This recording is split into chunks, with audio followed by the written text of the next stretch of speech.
పాలకూర టమాటా కలిపి వండుకొని తింటే చాలు రాళ్ళు ఏర్పడతాయని దాదాపు అందరూ నమ్ముతారు. అయితే ఇలా చెప్పడానికి కొంతవరకు కారణం కూడా లేకపోలేదు. పాలకూరతో పాటు ఏ కూరలోనైనా నీళ్లలో అయినా కాల్షియం, మెగ్నీషియం లవణాలుంటాయి. టమాటా, చింతపండు వంటి వాటి రసాల్లో టార్టారిక్, ఆక్టాలిక్ ఆమ్ల లవణాలుంటాయి. కాల్షియం, మెగ్నీషియం అయాన్లు టార్టారేట్ లేదా ఆక్సలేట్ అయాన్లు కలిసినప్పుడు వాటి గాఢత ఎక్కువ మోతాదులో ఉంటే అవి కాల్షియం టార్టారేట్ లేదా కాల్షియం ఆక్సలేట్గా అవక్షేపం అవుతాయి. వీటి ద్రావణీయత ఎక్కువ. అయితే కిడ్నీలు వడబోయలేనంత అధిక మోతాదులో ఈ లవణాలు కూరగాయల్లో ఉండవు. కాబట్టి పరిమిత స్థాయిలో వాడితే ప్రమాదం లేదు. అనేక విటమిన్లు, ఖనిజ లవణాలతో పాటు కాల్షియం, పొటాషియం, సి విటమిన్ వంటివి పాలకూరలో అధిక మోతాదులో ఉంటాయి. పాలకూర పప్పును చాలా ఇష్టంగా తింటుంటాం.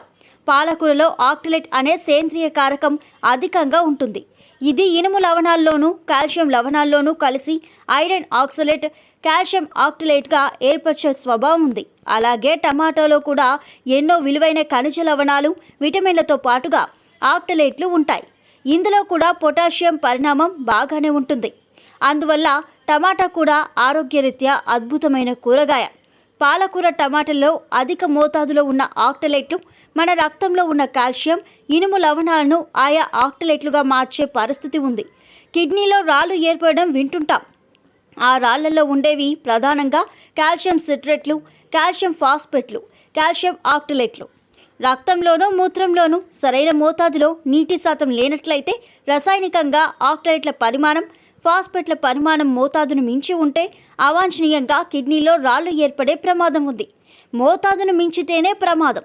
పరిమిత స్థాయిలో పాలకూర, టమాటాలను కలిపి తిన్నంత మాత్రాన కిడ్నీలో రాళ్ళు ఏర్పడవు.